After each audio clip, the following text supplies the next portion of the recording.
Salam rekan-rekan, kita jumpa lagi dalam eksposisi hari ini. Kita akan bersama-sama membahas firman Tuhan. Dan kali ini kita akan bersama-sama membahas Markus pasal yang keempat, ayat yang ke-26 sampai dengan 34. Sebelumnya kita berdoa yuk. Bersyukur ada waktu untuk kami kembali melakukan perenungan firman Tuhan, dan biarlah Roh Kudus menolong kami, sehingga kami mengerti dan mampu menghidupi firman Tuhan. Terima kasih Tuhan, dalam Yesus, amin. Markus pasal yang keempat, ayat 26 sampai dengan 34. Saya akan bacakan buat kita semua. Lalu kata Yesus, beginilah hal kerajaan Allah itu, seumpama orang yang menabur benih di tanah. Lalu pada malam hari ia tidur, dan pada siang hari ia bangun. Dan benih itu mengeluarkan tunas, dan tunas itu makin tinggi. Bagaimana terjadinya? Tidak diketahui orang itu. Bumi dengan sendirinya mengeluarkan buah, mula-mula tangkainya, lalu bulirnya, kemudian butir-butir yang penuh isinya dalam bulir itu.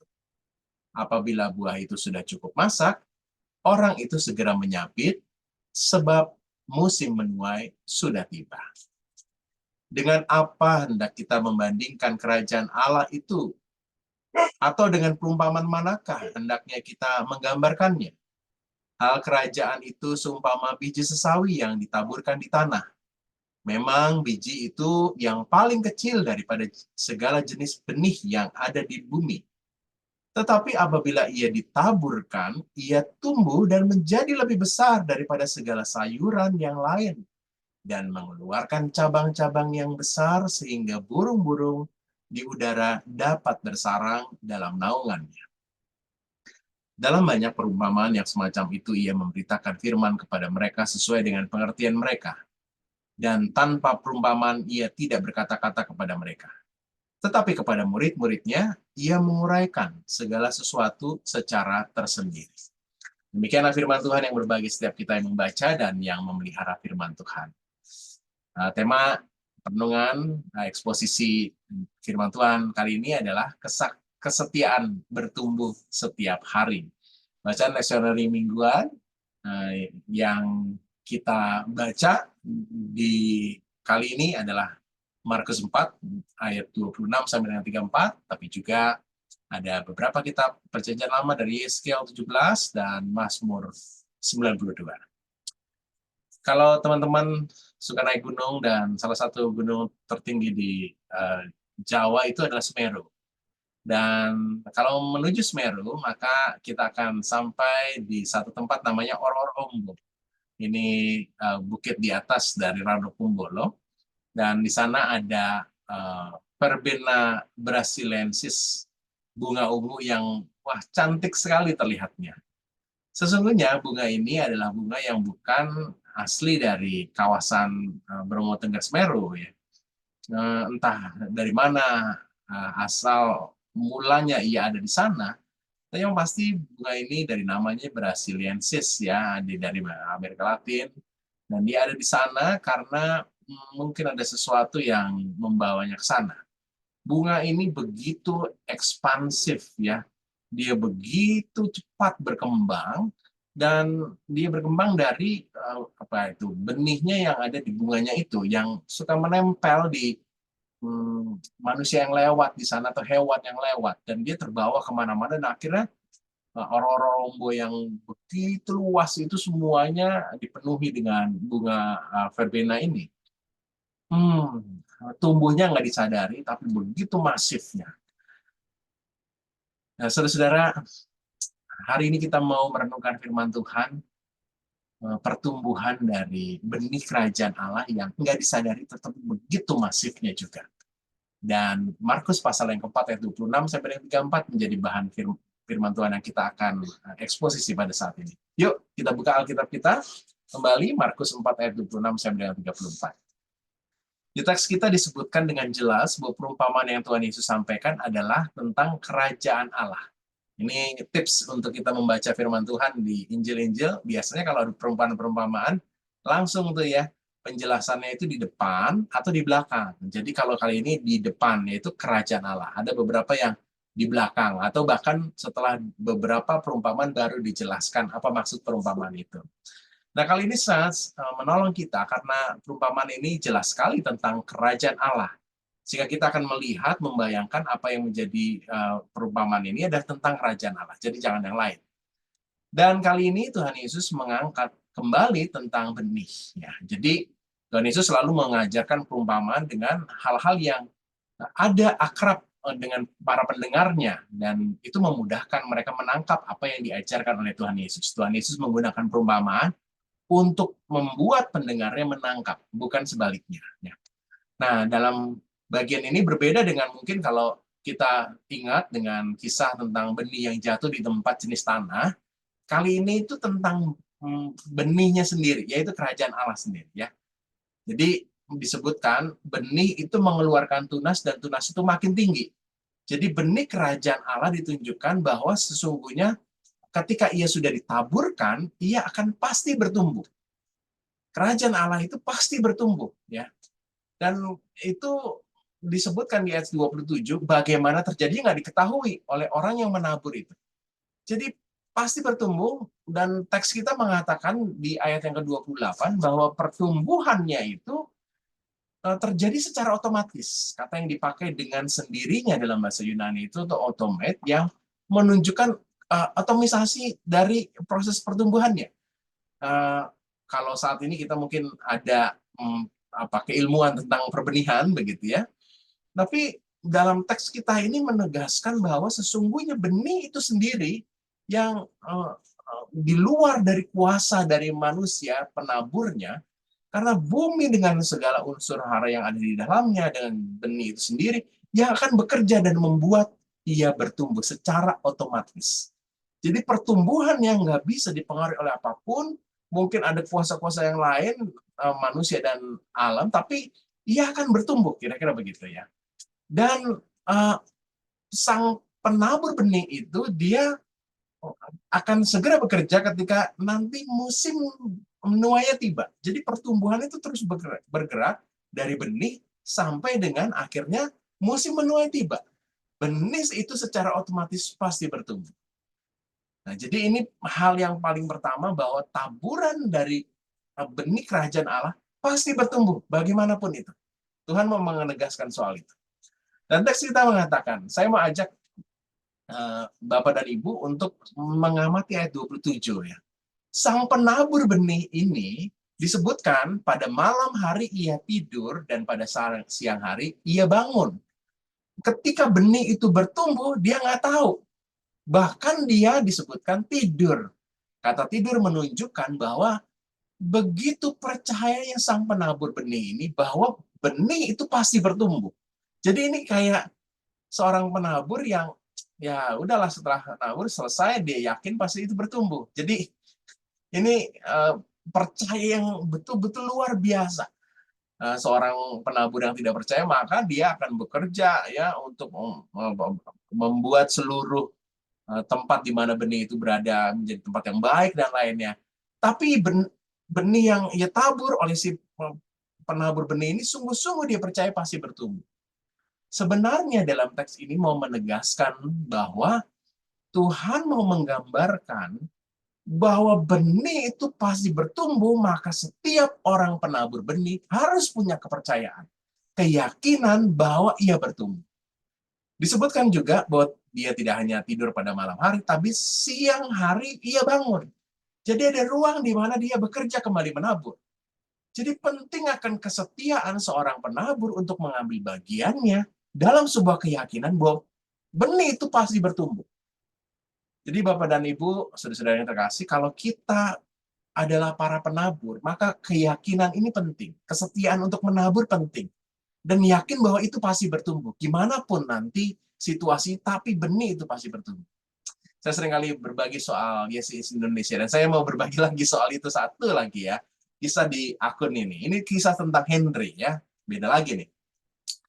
Nah, dia cerita gini, kalau gue nggak jadi satu-satunya orang Kristen yang tinggal di desa gue nggak akan pernah tahu kalau, nah ini mungkin dia sedang praktek ya, atau KKN di sebuah desa, dan dia menjadi satu-satunya orang Kristen di sana, dan mungkin nah, ini menjadi pengalaman yang baik. Dan dia bercerita begini ya, Ternyata toleransi itu harusnya nggak bikin kita jadi anti ngobrol soal perbedaan agama.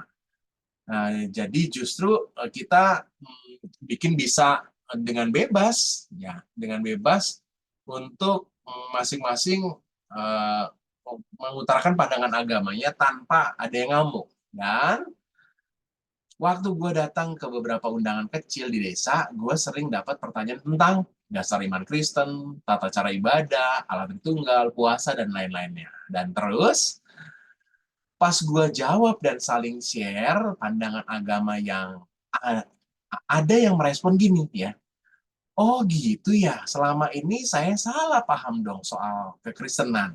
Soalnya dulu ketahuinya nggak gitu.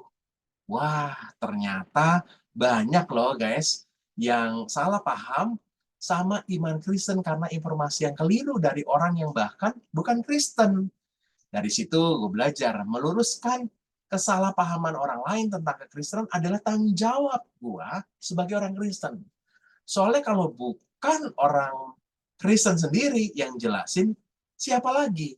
So, gue nggak pernah takut buat ditanya soal agama.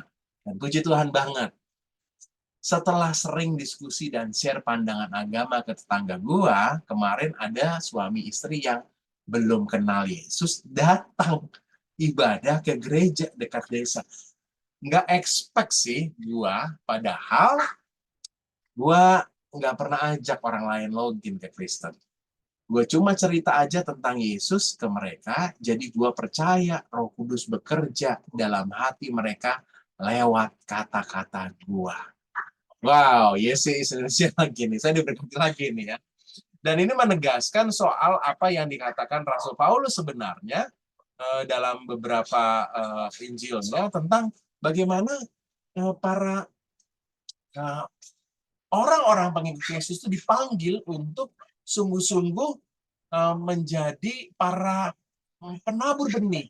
1 Korintus 1 ayat yang ke-17 disebutkan, sebab Kristus mengutus aku bukan untuk membaptis, tetapi untuk memberitakan Injil. Dan itulah bukan dengan hikmat perkataan, supaya salib Kristus jangan menjadi sia-sia. Jadi, Paulus sendiri tahu tugasnya ya. Aku ini bukan untuk membaptis, tapi aku untuk memberitakan Injil. Nggak ada masalah kalau orang-orang mencap aku, nggak ada orang yang dibaptis karena aku, karena pelayananku. Tapi justru karena pelayanannya Rasul Paulus memberitakan Injil, justru itu ada orang-orang yang jadi akhirnya dibaptis ya. Itu menjadi realitanya. Jadi penabur benih harus punya keyakinan bahwa apa yang ia kerjakan sungguh-sungguh akan berdampak bagi pertumbuhan kehidupan kerajaan Allah. Nah, kalau kita sungguh-sungguh adalah orang Kristen dan kita percaya bahwa benih itu ketika ditabur pasti bertumbuh, harusnya kita terus menaburkan benih. Pertanyaannya gini, sudahkah kita melakukan bagian kita sebagai penabur yang setia? Setia menabur. Menabur, saudara bisa melakukannya dengan sikap saudara, dengan kualitas kerja saudara, tapi juga dengan verbal mulut saudara bertanya, berkata soal Yesus Kristus, menjelaskan soal struktur iman Kristen, sehingga orang punya pemahaman yang baik tentang kekristenan. Banyak orang membenci kekristenan, antipati terhadap kekristenan, karena mereka merasa bahwa kekristenan itu tidak baik. Mereka punya trauma-trauma yang mungkin didengar dari orang-orang yang juga belum pernah mendengar kekristenan.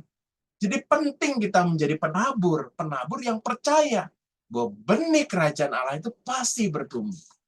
Jadi bicara soal kesetiaan bertumbuh setiap hari harus didasari dengan keyakinan bahwa benih kerajaan Allah itu pasti Tuhan tumbuhkan.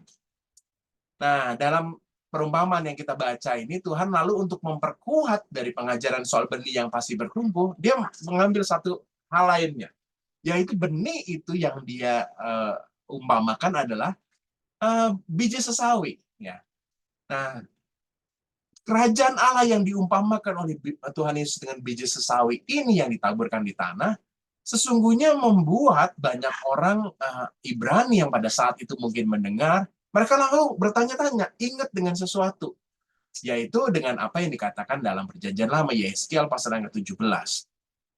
Dalam Yehezkiel pasal yang ke-17, dan juga mungkin ini menjadi sebuah paradigma bagi orang-orang Yahudi pada saat itu, bahwa kerajaan Allah itu adalah sesuatu yang mulia dan agung.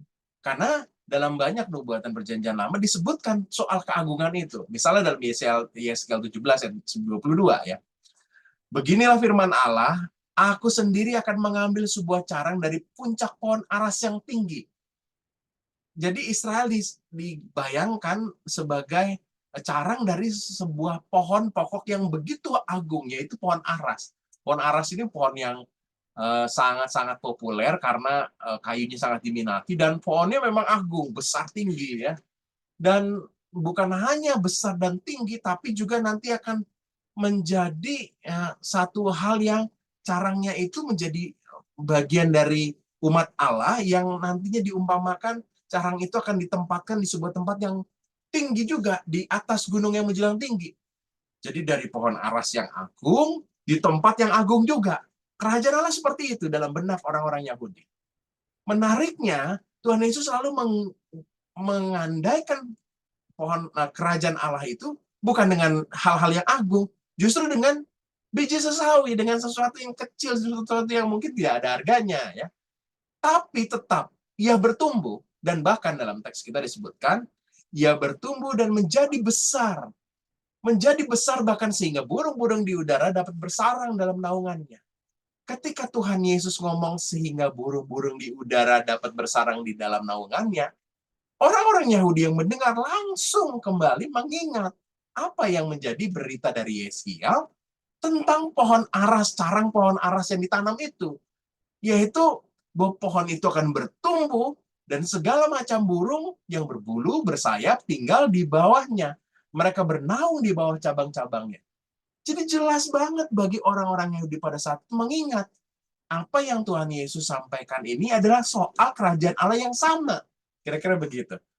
Tapi Tuhan Yesus pakai perumpamaan yang sangat kontras. Yang satu adalah pohon aras, yang satu biji sesawi.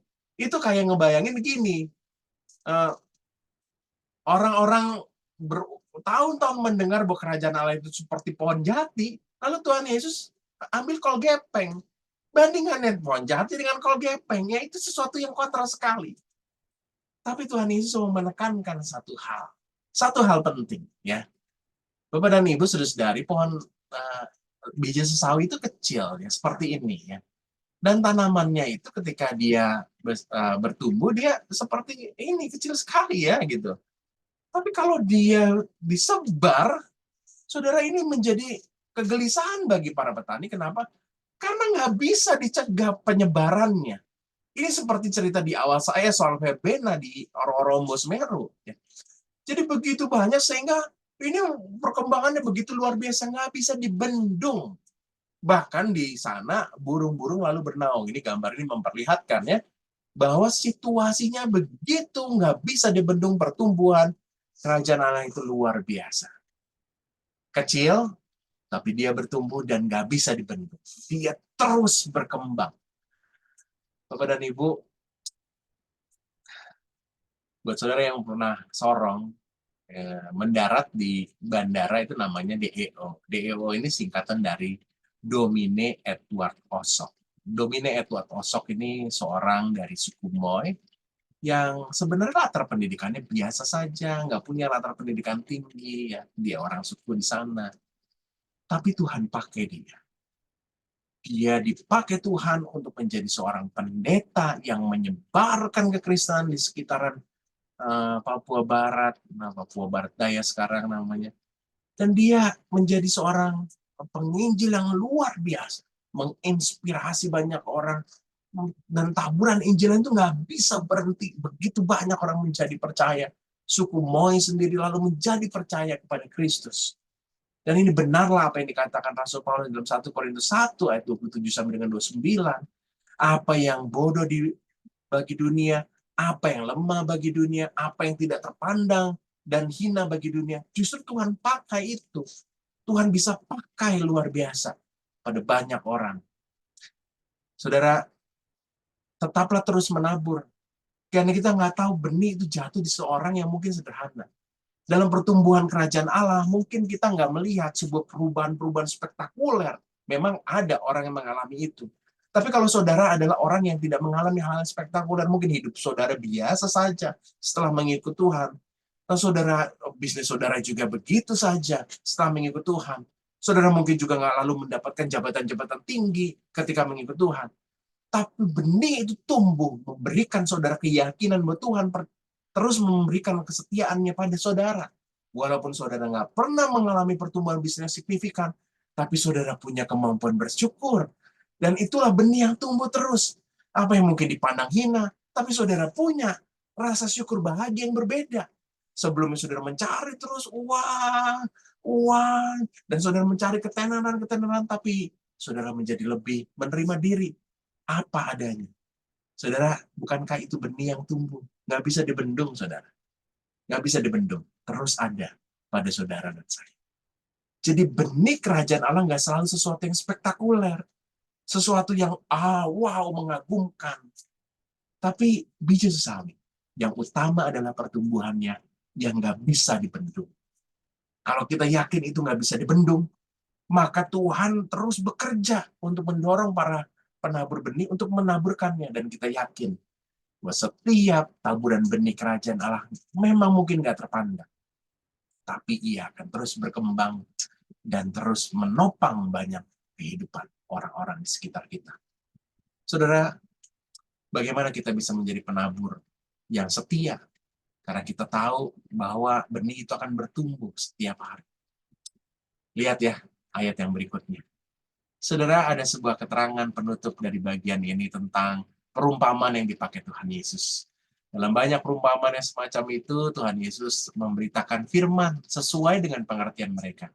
Kata sesuai dengan pengertian mereka menunjukkan bahwa sebagai pengajar, Tuhan Yesus tuh mau supaya setiap orang yang mendengarnya itu tahu apa yang diajarkan. Bukan dengan perumpamaan lalu mereka menjadi bingung, ya ini maksudnya apa nih, bukan. Supaya mengerti. Makanya perumpamaannya hal-hal yang di sekitaran kehidupan mereka. Tapi menariknya, ayat 34 memberikan sebuah keterangan. Tetapi kepada murid-muridnya ia menguraikan segala sesuatu secara tersendiri. Kepada murid-muridnya ia menguraikan segala sesuatu secara tersendiri. Jadi bagian ini penting menunjukkan bahwa ada orang-orang yang mendengar, tapi nggak menjadi murid. Tapi ada orang-orang yang mendengar lalu mau menjadi murid. Dia mau belajar lagi. Dia mau memperdalamnya. Jadi perumpamaan-perumpamaan yang mungkin membingungkan bukan dibuat untuk sesuatu yang membuat mereka nggak ngerti. Tapi hanya orang-orang yang sungguh-sungguh mau mengerti dan berupaya untuk mengerti, ini yang akan dibukakan oleh Tuhan sendiri. Jadi setiap kita yang mungkin nggak ngerti, kenapa ketika aku ikut Tuhan, aku nggak punya pengalaman-pengalaman atau perubahan-perubahan signifikan dalam hidupku. Bukan karena Tuhan tidak bertumbuh, tapi kita nggak mengerti apa yang Tuhan tunjukkan. Dan banyak orang yang juga terlihat dalam kesaksian firman Tuhan dalam perjalanan sejarah, juga nggak mengerti tentang kenapa Sang Juru Selamat Mesias itu lahirnya di Bethlehem. Kenapa Sang Mesias harus tersalib? Nggak mengerti mereka. Maka menjadi penting untuk terus mendekat pada Tuhan. Sedikit demi sedikit terus membaca firman Tuhan untuk supaya mengerti. Karena Tuhan itu pasti menumbuhkan. Saudara James Clear, dengan bukunya Atomic Habit, mengajak setiap orang kalau mau mengadakan sebuah perubahan luar biasa harus dimulai oleh perubahan kecil. Kalau saudara mau sanggup membaca satu buku dalam 1 bulan, maka saudara bisa menargetkan dalam 1 hari 5 halaman saudara akan membaca buku. Maka dalam 30 hari 150 halaman saudara akan membacanya. Ada sesuatu yang kecil dengan setia saudara lakukan dan itu akan menjadi sesuatu yang besar. Bukankah mengenal Tuhan juga demikian? Benih itu kecil, tapi dia pasti bertumbuh. Dan kita perlu untuk terus mengerti soal itu. Saudara, hari ini kita belajar 3 hal. Benih kerajaan Allah yang ditabur pasti Tuhan tumbuhkan. Maka ayo jadi penabur, jangan diem aja. Dan ketika benih itu jatuh, mungkin pada hati saudara, kerajaan Allah itu akan terus berkembang. Mungkin saudara tidak terpandang, tapi saudara akan terus menopang banyak kehidupan karena saudara berkembang.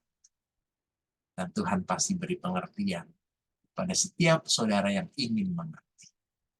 Dan Yesus berkata, Yuk kita berdoa ya. Tuhan, terima kasih untuk kesempatan kami mengerti satu perumpamaan lain lagi. Biar kami meyakini bahwa tumbuh, kembang, benih-benih kerajaan Allah itu pasti terjadi. Kami mau menjadi penabur-penabur benih dimanapun kami berada, dan kami mau meyakini siapa yang mau mengerti, Tuhan beri pengertian. Tolong kami Tuhan, dalam Yesus. Amin. Sampai ketemu lagi dalam kesempatan eksposi lainnya. Tuhan Yesus berkati.